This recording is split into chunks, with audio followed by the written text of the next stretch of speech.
In this video, I'm going to answer the question, how do I break idols in my life? So today we have one question, 2 points, and 3 practical tips. So the 2 points. First point, how do I identify an idol?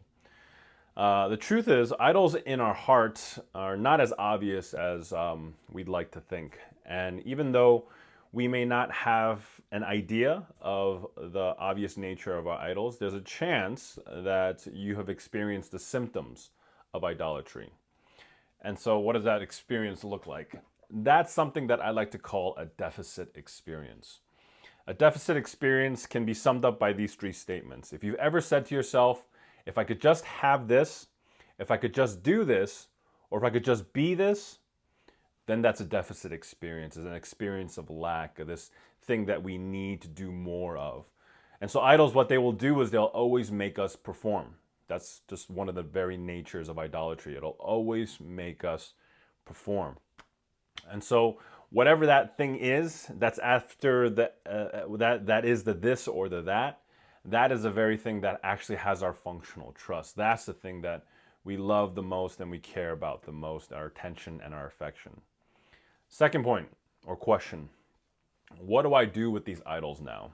You've identified it, you see it, so what do I do with it? In the passage that I spoke on in 2 Chronicles chapter 34, there's mention of Josiah and how he crushed these things called Asherah poles. And Asherah poles were representative of the god of fertility. And this is what one commentator wrote. He wrote that Asherah poles were sacred poles or stylized trees associated with Asherah, and they were erected by Israelites throughout pretty much their entire history. In Judges 6, a sacred pole of Asherah is said to have stood next to the altar of the Canaanite storm god, Baal. The Israelites were strictly forbidden to erect these Asherah poles, as we see in Deuteronomy chapter 16. And there are multiple indications in biblical tradition that in ancient Israel, they regarded Asherah as a cult icon and the worship of it as an appropriate sacred symbol of worship in the context of the religion of Yahweh, the one true and living God. So what are they saying here? They're saying that they did not necessarily put Asherah before God, but what they did was they put Asherah beside God. And even in that nature of being put beside God, God says that's strictly forbidden. That can't happen. And so think about it for a second. Over time, they built these altars where they were worshiping the one true and living God. And then what ended up happening, there was probably a couple people who needed to give birth or have a child. So what did they do? They erected this Asherah pole right next to the altar of God. And in their own mind, them worshiping this Asherah was justifiable in their worship of Yahweh. They didn't put it before God, but they put it beside God.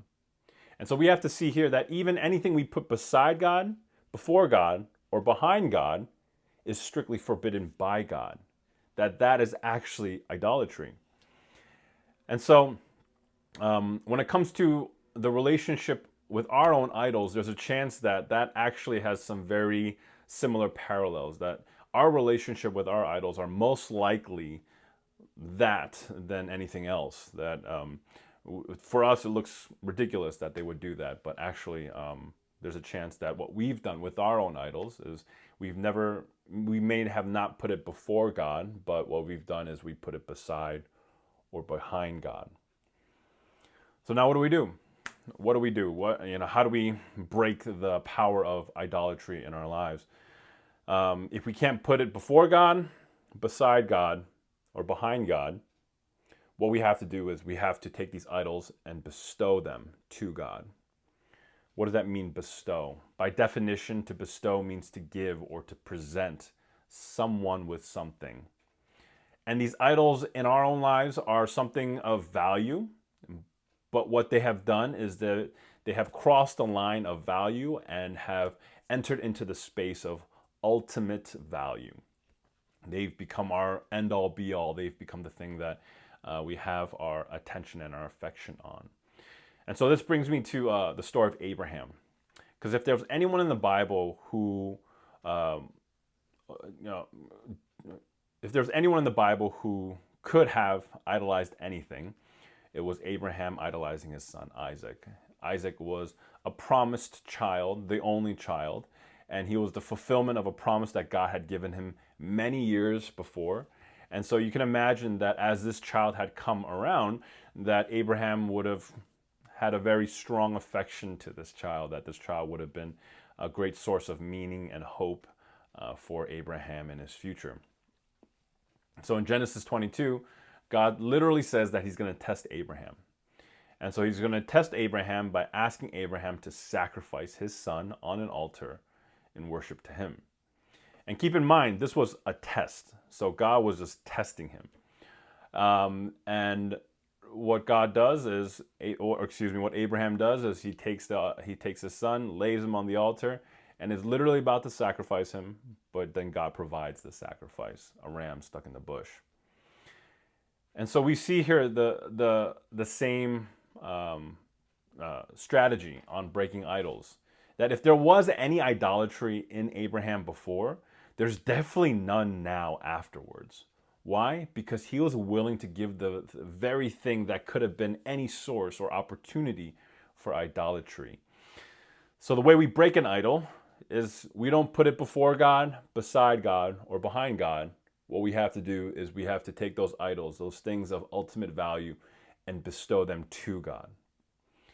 So 3 points when it comes to just some practical tips. First, we have to identify those areas of deficit experience. Where are you in your life asking or saying to yourself, if I could just have this, be this, or do this? Whether it's in your workplace or with your family or with your children or with your loved ones, there's a chance that there's something in our lives that has our attention and our affection, and that's the thing, that's the this or the that that we most likely have put beside God or even behind God. Second, you have to understand that your faith will be tested. And the testing of our faith is not about us proving ourselves to God, but in essence, it's about us proving ourselves to us. That if we take the story of Abraham, if there was any idolatry or even a hint of idolatry in him before Genesis 22, there was definitely none after Genesis 22. Whenever I've personally experienced those greatest moments of sacrifice, there was almost every single time after I've had to lay down something of great value, of ultimate worth to me, that very thing very likely had no power over me afterwards. Lastly, what we have to do is we have to regularly and systematically bestow, present, or give God objects of value and or of ultimate value in our life. That's the only way we can combat idolatry on a regular basis, that we regularly bestow to God those things of value to us. So if it's money, regularly giving money. If it's time and energy, that we give our time and our energy and our resources, that we have to somehow systematically, not just in the off chance, but we have to be able to systematically and regularly bestow those idols, those objects of value and of ultimate value to God on a regular basis. I hope this video was helpful to you guys, and I hope that you can take steps towards breaking idols in your own life. I believe that God can do immeasurably more for you and through you and in you, and I pray that God will bless you beyond measure. Have a great and awesome week.